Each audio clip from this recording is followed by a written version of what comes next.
आज 25 ऑक्टोबर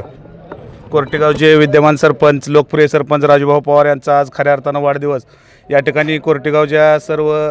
गोरगरीब जनतेला सोबत घेऊन साजरा करत आहोत। हा वाढदिवस साजरा करत असताना सरपंचांनी इतर जास्त बॅनरबाजी किंवा इतर खर्च टाळून या गावातील गोरगरीब जनता असेल, वयोवृद्ध लोक असतील किंवा दिव्यांग अनाथ लोक असतील त्यांना खऱ्या अर्थानं दिवाळीची एक गोड भेट म्हणून वाढदिवसावर होणारा वायफळ खर्च न करता त्यांना खऱ्या अर्थानं एक फराळ वाटपाचा उपक्रम तसंच वृक्षारोपणाचा उपक्रम आज या ठिकाणी हाती घेण्यात आला व सरपंचाच्या मार्गदर्शनातून वाढदिवस काय असतो खऱ्या अर्थानं इतर खर्चाला आळा देत लोकाभिमुख कार्यक्रम करून गावातील चांगले उपक्रम घेऊन रक्तदानासारखा कार्यक्रम असेल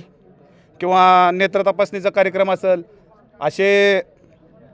लोकोपयोगी कार्यक्रम जे गोरगरीब जनतेला पैसे देऊन करता येत नाही आपल्या वाढदिवसानिमित्त सरपंचांनी तो उपक्रम गावामध्ये राबवून नवीन आदर्श दिला आणि सरपंच पदावरती आपण विराजमान झाल्यानंतर या गावामध्ये आजपर्यंत जे काही झालेलं नाही ते सरपंच राजूभाऊ पवार यांनी मध्यंतरी झालेला दहीहंडीचा कार्यक्रम असू द्या किंवा इतर काय असू द्या जे कोर्टेगावच्या इतिहासात 1952ला ग्रामपंचायत स्थापन झाल्यापासून आजपर्यंत जे काही झालेलं नाही ते सरपंच राजूभाऊ पवार यांनी करून गावासमोर आदर्श निर्माण केलेला आहे। भाऊंच्या वाढदिवसानिमित्त शंभू महादेव चरणी एकच प्रार्थना करतो, सरपंचांना उदंड आयुष्य लाभू दे। धन्यवाद।